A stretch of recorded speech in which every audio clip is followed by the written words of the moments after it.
Hello dear students, हमने numerical differentiation वाला chapter complete कर लिया है। अब हम न्यूमेरिकल इंटीग्रेशन नया चैप्टर स्टार्ट कर रहे हैं।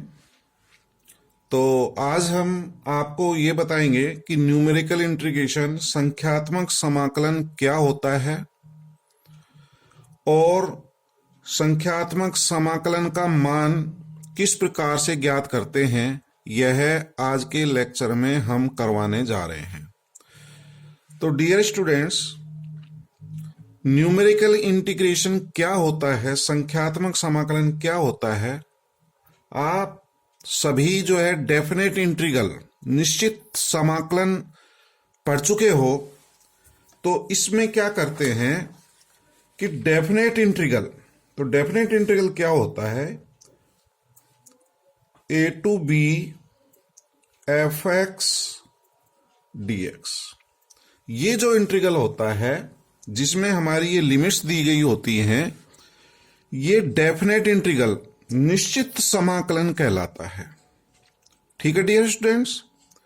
और न्यूमेरिकल इंटीग्रेशन में हम इसी डेफिनेट इंटीग्रल का एप्रोक्सीमेट मान ज्ञात करते हैं। यहां पर ये जो fx है, fx, इसको इंटीग्रेंट बोलते हैं। इंटीग्रेंट हिंदी में कहते हैं समाकल्य। ये समाकल्य कहलाता है यदि इस इंटरवल में इस समाकल्य fx या इंटीग्रेंड fx के संख्यात्मक मान पता हो तो हम इस डेफिनेट इंटीग्रल का मान ज्ञात कर सकते हैं। और ये संख्यात्मक मान ज्ञात करने की जो विधि है, इसी को हम न्यूमेरिकल इंटीग्रेशन कहते हैं। तो डियर स्टूडेंट्स, न्यूमेरिकल इंटीग्रेशन किसे कहते हैं? न्यूमेरिकल इंटीग्रेशन वह विधि है जिसमें समाकल्य या इंटीग्रेंट fx के संख्यात्मक मान दिए हुए होने पर इस डेफिनेट इंटीग्रल का एप्रोक्सीमेट मान ज्ञात करना ही हमारा न्यूमेरिकल इंटीग्रेशन कहलाता है। तो डियर स्टूडेंट, आप समझ गए होंगे, न्यूमेरिकल इंटीग्रेशन वह विधि है जिसमें इंटीग्रेंट fx के संख्यात्मक मानों के समुच्चय दिए हुए होने पर निश्चित समाकलन का एप्रोक्सीमेट मान, सन्निकटन मान ज्ञात किया जाता है। तो यही मान ज्ञात करने की विधि हमारा न्यूमेरिकल इंटीग्रेशन कहलाता है। और यदि यह fx एक चर वाला फलन हो, एक वेरिएबल का, fx का एक वेरिएबल का फलन हो, तो यह हमारा क्वाड्रेचर भी कहलाता है, क्षेत्रकलन भी कहलाता है। तो डियर स्टूडेंट्स, आप समझ गए होंगे, एक तरह से न्यूमेरिकल इंटीग्रेशन में हम क्षेत्रफल ज्ञात करते हैं, एरिया ज्ञात करते हैं। और इनको ज्ञात करने की आप विभिन्न विधियां पढ़ेंगे। कौन कौन सी विधियां पढ़ेंगे हमारे जो सिलेबस के अनुसार? एक है ट्रिपेजिडल रूल है, दूसरा सिम्पसन 1/3 रूल है, तीसरा सिम्पसन 3/8 रूल है। हमारे सिलेबस में ये 3 नियम दे रखे हैं। इन नियमों का प्रयोग करके आप न्यूमेरिकल इंटीग्रेशन का मान ज्ञात करेंगे। तो ठीक है डियर स्टूडेंट्स, हम चैप्टर स्टार्ट कर रहे हैं न्यूमेरिकल इंटीग्रेशन। तो इसकी परिभाषा क्या है वैसे मैं बता चुका हूं, फिर भी आप पुनः देखिए। न्यूमेरिकल इंटीग्रेशन वह विधि है जिसमें समाकल्य इंटीग्रेंट fx के संख्यात्मक मानों के दिए समुच्चय से निश्चित समाकल definite integral a to b f(x) dx का सन्निकटन मान अप्रोक्सीमेट मान ज्ञात करते हैं। तो यही विधि हमारा संख्यात्मक समाकलन कहलाता है। तो ठीक समझ गए होंगे डियर स्टूडेंट्स, क्या होता है, ये एक डेफिनेट इंटीग्रल होता है। f(x) को हम इंटीग्रेंड कहते हैं। यदि इस इंटीग्रेंट f(x) के संख्यात्मक मान के दिए समुच्चय से, यदि इस f(x) के हमें संख्यात्मक मानों का समुच्चय ज्ञात हो, अर्थात x के मान दिए गए हों और उनके संगत f(x) के मान यदि हमें पता हो, तो f(x) के दिए हुए समुच्चय से इस निश्चित समाकलन का सन्निकटन मान ज्ञात किया जा सकता है और यही जो है हमारा न्यूमेरिकल इंटीग्रेशन कहलाता है। जब यह प्रक्रिया एक चर वाले फलन के लिए समाकलन में प्रयुक्त की जाती है, यानी कि ये हमारा एक वेरिएबल का फंक्शन हो, तो इसे क्षेत्रकलन क्वाड्रेचर भी कहते हैं। ठीक है डियर स्टूडेंट्स, तो आज हम क्वाड्रेचर फॉर्मूला ज्ञात कर रहे हैं, क्षेत्रकलन सूत्र ज्ञात कर रहे हैं। कब? समदूरस्थ कोटियों हेतु सामान्य क्षेत्रकलन सूत्र, general quadrature formula for equidistant ordinates.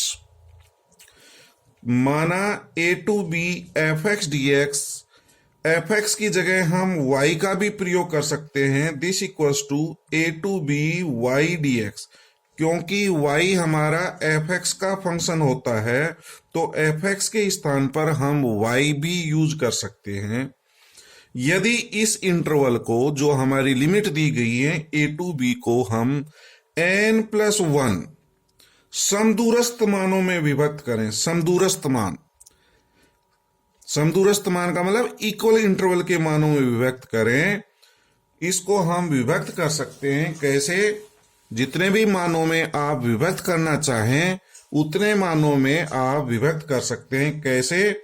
जो हमारी ये रेंज है, यानी कि ये जो लिमिट्स दी गई हैं, सीमाएं दी गई हैं, ऊपर वाली लिमिट में से नीचे वाली लिमिट को घटा देना, b माइनस a अपॉन, मान लीजिए आपको n भागों में विभक्त करना है, n बराबर भागों में बांटना है, तो n से डिवाइड कर देंगे, तो यह हमारा इंटरवल की चौड़ाई का मान प्राप्त हो जाएगा। इसी को हम h इंटरवल कहते हैं। ठीक है, h हमारा क्या कहलाएगा? अंतराल की चौड़ाई कहलाती है। बराबर बराबर समदूरस्थ मानों में विभक्त हो जाएगा। कितने मानों में? n मानों में। तो यहां a से b जो इंटरवल है, इसको n बराबर भागों में विभक्त करें तो हमारे मान ज्ञात किए जा सकते हैं। यदि x के n+1 समदूरस्थ मान क्या क्या है? पहला मान जो a है उसको x0 डिनोट किया गया है, x0 के बाद में दूसरा जो मान आ रहा है वह x0 प्लस h जोड़ते चलें, तो x0 यदि पहला मान है तो x0 प्लस h, दूसरा मान होगा x0 प्लस 2h, तीसरा मान होगा x0 प्लस 3h, चौथा मान होगा। इस तरह से चलते जाएं और लास्ट मान x0 प्लस nh, ये n+1वां मान है। ठीक है, और इसको हमने किससे डिनोट किया है? b से। ये वाला b मान, b पर f(x) के मान हो तो इनके संगत आप f(x) के मान ज्ञात कर सकते हैं। पर f(x) के मान क्रम से क्या होंगे? इसके संगत मान f(x0) होता है, उसको y0 डिनोट किया गया है। इसको आप x1 भी लिख सकते हैं, x1 बराबर x0। तो इसके संगत मान f(x1) या f(x0 प्लस h, तो उसको जो है f(x1) को y1 से डिनोट किया गया है, f(x0 प्लस 2h) को y2 से डिनोट करें और इसी तरह से चलते चलें, तो लास्ट मान इसके संगत x0 प्लस nh के संगत y का मान yn या x0 प्लस NH होगा। ठीक है डियर स्टूडेंट, तो आपने क्या किया है, ये जो आपकी रेंज है, लिमिट्स हैं ए टू बी को n बराबर भागों में बांटा गया है, और यदि n+1 समदूरस्थ समान दूरी के मान है ये, और ये मान x0, x0 plus h, x0 plus 2h up to x0 plus NH हैं, तो इनके संगत y का मान या fx के मान क्रमशः y0, y1 up to yn होंगे। इन मानों को लेकर के मैं क्वाड्रेचर फॉर्मूला ज्ञात कर रहा हूं, और ये मान इस प्रकार से ज्ञात किया जा सकता है। यदि इस इंटीग्रल को I से डिनोट करें तो I equals to integral fx dx, और लिमिट्स हैं a टू b। fx की जगह y लिखा जा सकता है, y dx, और इस y को मैं, क्योंकि y जो है हमारा x का फंक्शन है, तो y को yx भी लिखा जा सकता है, yx dx। ठीक है डियर स्टूडेंट्स, और इसको क्या लिख सकते हैं, a को हमने क्या लिखा, x0, जो प्रथम मान a है वो हमारा x0 के बराबर है, तो a की जगह x0 रखा जा सकता है, और b के स्थान पर x0 plus NH yx dx। अब इस इंटीग्रल को अपन सोल्व कर सकते हैं। कैसे सोल्व करेंगे, क्या तरीका रहेगा, हमारा ये जो फंक्शन है yx, इसके लिए कोई भी अंतर्वेशन सूत्र का प्रयोग करके इसको बहुपद के रूप में व्यक्त किया जा सकता है yx। इस yx को हम पॉलिनोमियल के रूप में, बहुपद के रूप में प्रदर्शित कर सकते हैं, कोई भी इंटरपोलेटिंग फॉर्मूला यूज करके। ठीक है डियर स्टूडेंट, तो मैं यहां पर yx यानी कि fx के लिए इंटरपोलेशन फॉर्मूला यूज कर रहा हूं, और कौन सा फॉर्मूला यूज कर रहा हूं, मैं यूज कर रहा हूं Newton Gregory forward interpolation formula. Newton Gregory forward interpolation formula हम पढ़ चुके हैं, मैं नीचे यहां बता रहा हूं। By Newton Gregory forward interpolation formula y equals to f x0 plus HU, या f a प्लस HU पढ़ा होगा आपने, a प्लस HU। a के स्थान पर यहां पर x0 है, इसलिए x0 लिख दिया गया है। तो आप ये फॉर्मूला पढ़ चुके हैं, f a प्लस HU बराबर क्या होता है, F A plus UC1 del F A plus UC2 delta 2FA plus UC3 delta 3FA plus and so on, जहां U equals to x minus a upon h होता है। तो dear students, यहां पर a के स्थान पर आपको x0 का प्रयोग करना है, क्योंकि a का मान x0 है। तो ये फॉर्मूला बन गया हमारा, जो एफ ए होता था वो fx0 हो गया, प्लस UC1 डेल एफ ए का मतलब fx0 and so on, where U equals to x minus a upon h होता है, तो x minus x0 upon h। ठीक है डियर स्टूडेंट, और fx0 की जगह आप y0 लिख सकते हैं, दिस इज y0, क्योंकि y इक्वल्स टू fx होता है, तो fx0 को मैं y0 लिख सकता हूं। ठीक है, तो देखिए अब इसका मान कैसे ज्ञात करेंगे। u equals to x minus x0 upon h होता है, तो x equals to x0 plus HU, cross multiply कर लें, dx equals to h into du, ये कांस्टेंट है, u का डिफरेंशिएशन du हो जाएगा, तो dx का डिफरेंशिएशन, dx के स्थान पर h du, y as it is, और x बराबर x0 प्लस HU, ये लिख दिया गया। तो डियर स्टूडेंट्स, हमारी ये लिमिट भी चेंज हो जाएंगी। यहां से आप देखें, इसमें रख करके ये x की लिमिट है, तो u की लिमिट क्या होंगी वो मैं यहां से निकाल सकता हूं। लोअर लिमिट x0 है, तो x के स्थान पर x0 रखूंगा, तो u की लोअर लिमिट 0 प्राप्त होगी। 0। अपर लिमिट देखें, अपर लिमिट है x0 प्लस NH, तो x के स्थान पर ये रख दें तो x0 प्लस NH, तो x0 कट जाएगा, NH अपॉन h भी कट गया, n। तो u की लिमिट क्या होंगी, इनके संगत u की लिमिट होगी 0 से n। वो आप इसमें रख करके निकाल सकते हो u की लिमिट, तो 0 टू n। तो अब डियर स्टूडेंट्स, इसका समाकलन अपन कर सकते हैं यदि इसको बहुपद के रूप में व्यक्त कर दें। अब इसमें हम फॉर्मूला यूज कर रहे हैं Newton Gregory forward interpolation formula, जो कि मैंने यहां बता दिया है आपको। तो न्यूटन ग्रेगरी फॉरवर्ड इंटरपोलेशन फॉर्मूले से ये y0 प्लस uc1 का मान u होता है, डेल y0 प्लस uc2 का मान u minus 1 upon factorial 2 delta 2 y0, uc3 u minus 1 u minus 2 upon factorial 3 delta 3 y0 plus and so on h du। तो अब डियर स्टूडेंट्स, आप इसका समाकलन करेंगे, समाकलन करना आप सभी को आता है, और फिर ये लिमिट रख देंगे। ठीक है डियर स्टूडेंट, तो समाकलन क्या होगा, y0 हमारा कांस्टेंट है, du का समाकलन u होगा, तो u इंटू y0, u का समाकलन इंटीग्रेशन u स्क्वायर अपॉन 2, इसको गुणा करेंगे, u स्क्वायर का u क्यूब अपॉन 3 हो जाएगा इंटीग्रेशन, माइनस u का इंटीग्रेशन u स्क्वायर अपॉन 2। तो इसका समाकलन ये प्राप्त होगा, तो ये समाकलन प्राप्त हो गया I equals to H as it is आ जाएगा, y0 का समाकलन, y0 हमारा कांस्टेंट है, du का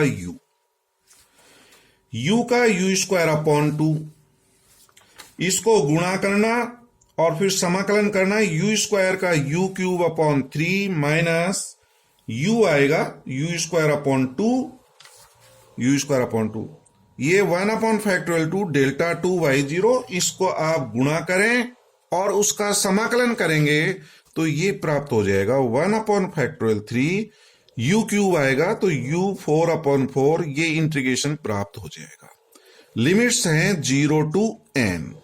सबसे पहले आप ऊपर वाली लिमिट रखेंगे u के स्थान पर n, तो u के स्थान पर n रख देंगे, तो ये n y0 n square upon 2 del y0 n cube upon 3 minus n square upon 2 1 upon factorial 2 delta 2 y0, यहां पर भी u की जगह n रख देंगे, फिर माइनस लोअर लिमिट, u के स्थान पर 0 रखेंगे, पूरा 0 हो जाएगा, ये भी 0, सब 0 हो जाएंगे, तो ये हमारा सूत्र प्राप्त हो जाएगा। ठीक है डियर स्टूडेंट्स, ये जो फॉर्मूला 2 प्राप्त हुआ है, इसको हल करने से इसी को हम जनरल क्वाड्रेचर फॉर्मूला कहते हैं, यही सामान्य क्षेत्रकलन सूत्र कहलाता है। तो अब आप जनरल क्वाड्रेचर फॉर्मूला ज्ञात कर चुके हैं। इस फॉर्मूले की सहायता से हम कुछ इंपॉर्टेंट फॉर्मूले बनाएंगे, n equals to 1 2 3 4 and so on रख करके। जनरल क्वाड्रेचर फॉर्मूले से कुछ इंपॉर्टेंट फॉर्मूले का निगमन किया गया है, इन फॉर्मूले को याद रखना है, जिसकी सहायता से आप न्यूमेरिकल इंटीग्रेशन के मान ज्ञात कर सकते हैं, यानी कि क्षेत्रफल ज्ञात कर सकते हो। n बराबर 1 रखेंगे, ट्रिपेजोइडल रूल प्राप्त होगा, n बराबर 2 रखने से सिम्पसन 1/3 रूल प्राप्त होगा, n बराबर 3 रखने से सिम्पसन 3/8 रूल प्राप्त होता है, n इक्वल्स टू 4 रखने से वेडले रूल प्राप्त होता है। तो इन मानों को रख करके हम बहुत ही इंपॉर्टेंट फॉर्मूले प्राप्त करेंगे, जिनकी सहायता से आप न्यूमेरिकल इंटीग्रेशन या क्वाड्रेचर के मान ज्ञात कर सकते हैं। तो सबसे पहले हम फॉर्मूला ज्ञात कर रहे हैं ट्रिपेजोइडल रूल, जिसको ट्रिपेजोइडल नियम भी कहते हैं या समलंबीय नियम भी कहते हैं। क्योंकि आप जानते हो ट्रिपेजियम को हिंदी में क्या कहते हैं, समलंब, तो इसलिए ट्रिपेजिडल रूल को समलंबीय नियम भी कहते हैं। ट्रिपेजिडल रूल क्वाड्रेचर, जनरल क्वाड्रेचर फॉर्मूले से ज्ञात करेंगे n बराबर 1 रख करके। तो देखिए डियर स्टूडेंट, ये फॉर्मूले बहुत ही सरल हैं। इन सभी फॉर्मूले को आप जनरल क्वाड्रेचर फॉर्मूले से प्राप्त करेंगे। n बराबर 1 रखेंगे, n बराबर 1 रख करके, और द्वितीय ये जो फॉर्मूला हमारा है n बराबर 1 रखेंगे, और जब n बराबर 1 लेंगे तो डेल तक की टर्म लिखनी है। n बराबर 2 रखेंगे तो डेल्टा 2 तक लिखेंगे, डेल्टा 2 से उच्च घातों को नगण्य कर देंगे। जब आप n बराबर 3 लेंगे तो डेल 3 तक की टर्म लिखेंगे और उससे उच्च घातों को नगण्य कर देंगे। समझ गए होंगे आप डियर स्टूडेंट्स। तो जब n बराबर 1 लेंगे तो सिर्फ डेल तक के पद लेने हैं, यानी कि प्रथम क्रम के, द्वितीय क्रम और उससे उच्च क्रम की कोटि को हम छोड़ देंगे। तो अप्रूव देखें ट्रिपेजिडल रूल का सामान्य क्षेत्रकलन सूत्र जनरल क्वाड्रेचर फॉर्मूले में n बराबर 1 रखकर द्वितीय, सेकंड और इससे हायर डेरिवेटिव जो भी हैं, डिफरेंसेस हैं, उच्च क्रम के अंतर, डेल से उच्च मतलब सेकंड और इससे उच्च क्रम के अंतरों को छोड़ दिया गया है, नेग्लेक्ट कर दिया गया है, उपेक्षा कर दी गई है। तो इस फॉर्मूले में समीकरण 2 में n बराबर 1 लेंगे तो I equals to x0 to x0 plus nh होता है। n का मान 1 रखा है तो x0 plus h y dx बराबर h एज इट इज आ गया, n की जगह 1 रख दिया, 1 y0 प्लस n की जगह 1 रखेंगे 1/2 डेल y0, और डेल से उच्च डिफरेंसेज के मान नगण्य कर दी गई, ये सब छोड़ दिए गए, यहां तक लिखा गया है इसको। जब n बराबर 2 लिख करेंगे तो यहां तक लिखना है, n बराबर 3 में यहां तक लिखना है, बस यही है इन फॉर्मूले में, और कुछ नहीं है। तो इसको हल करेंगे, डेल y0 का मान आप जानते हो, तो y0 एज इट इज आ गया 1/2, डेल y0 का मान होता है y1 माइनस y0। इसको हल करें तो h 2 एलसीएम ले लेना, 2y0 minus y0, y0 plus y1, तो ये हमारा प्राप्त हो गया मान। इसको समीकरण नंबर 1 लिख दिया।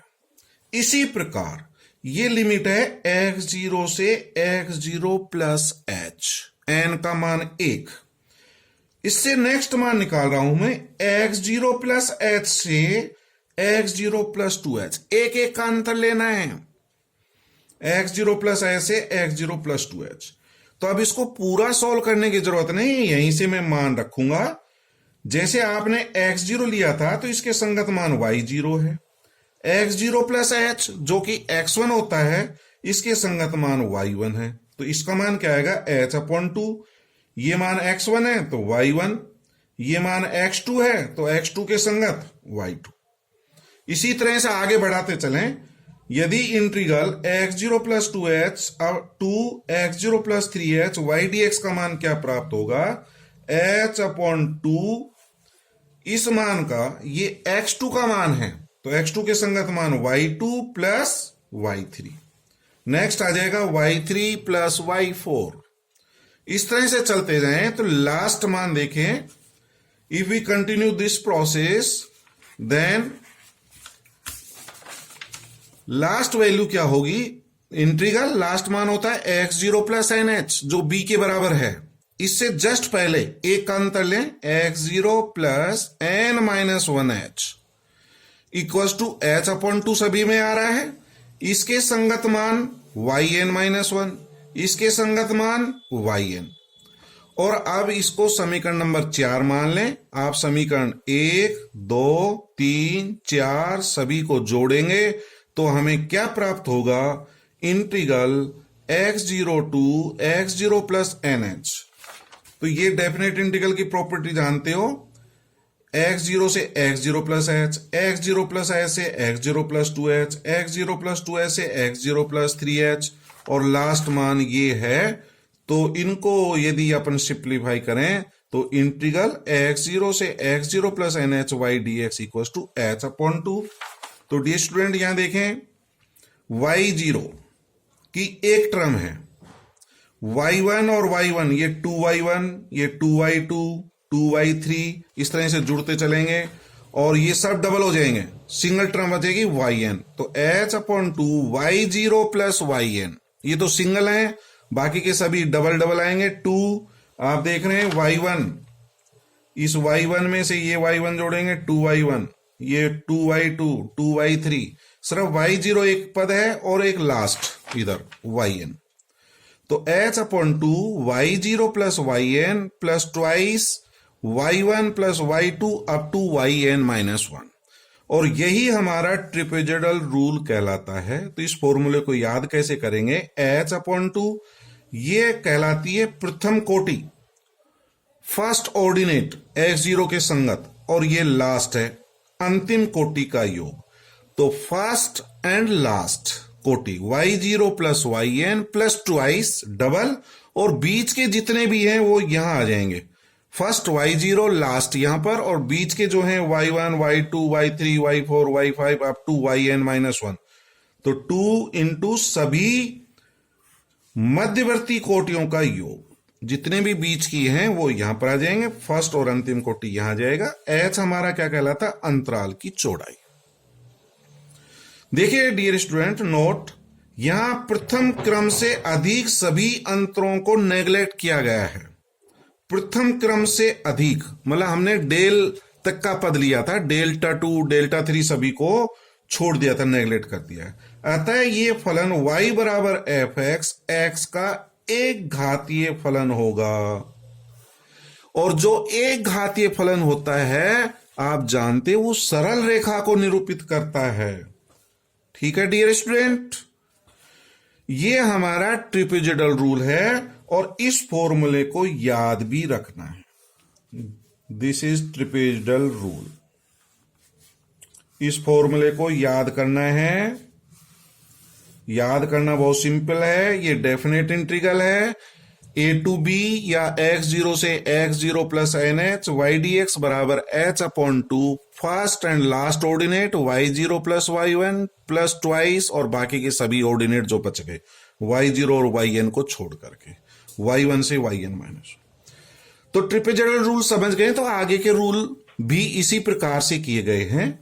तो आगे के रूल में जैसे अभी मैंने बताया ट्रिपेजोइडल रूल, इसी तरह से आप सिम्पसन 1/3 रूल, सिम्पसन का 1/3 नियम भी ज्ञात करेंगे। तो डियर स्टूडेंट, आप जनरल क्वाड्रेचर फॉर्मूला पढ़ चुके हैं, मैं अब आपको हिंट दे रहा हूं।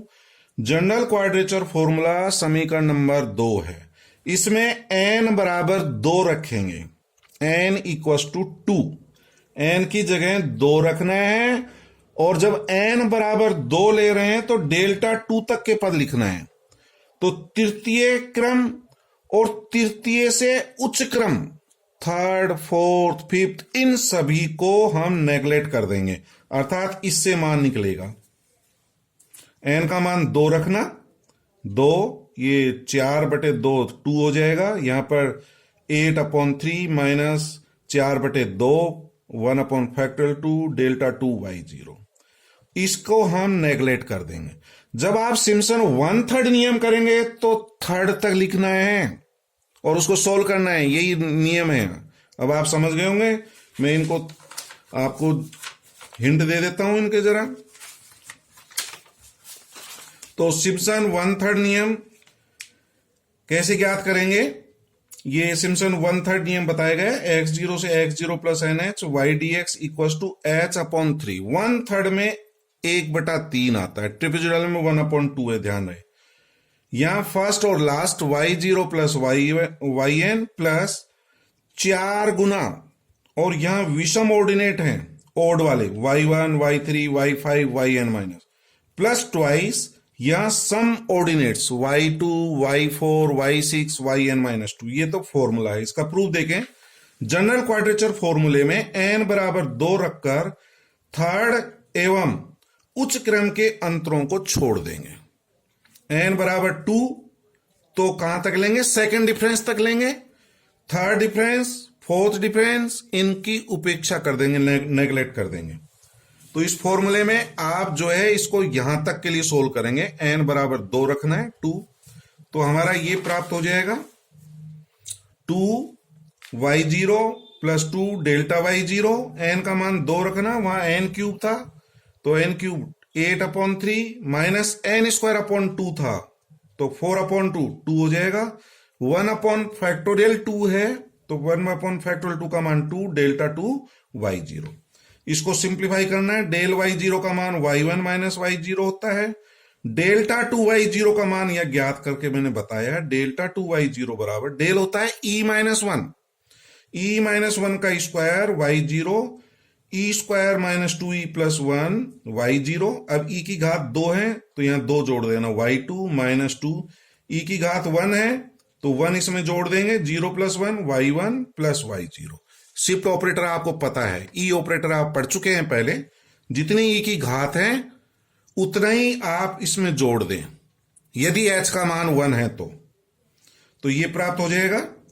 तो इसको सिंप्लीफाई किया तो हमारा ये प्राप्त हो गया h/3 y0 plus 4y1 plus y2। यहां पर n का मान 2 लिखा गया है तो 2 रख दें, x0 से x0 प्लस 2h, 2 का डिफरेंस है। तो नेक्स्ट इंटीग्रल देखें। इंटीग्रल क्या आएगा? x0 प्लस 2h से 4h तक आएगा, x0 प्लस 4h, 2 का डिफरेंस लेंगे।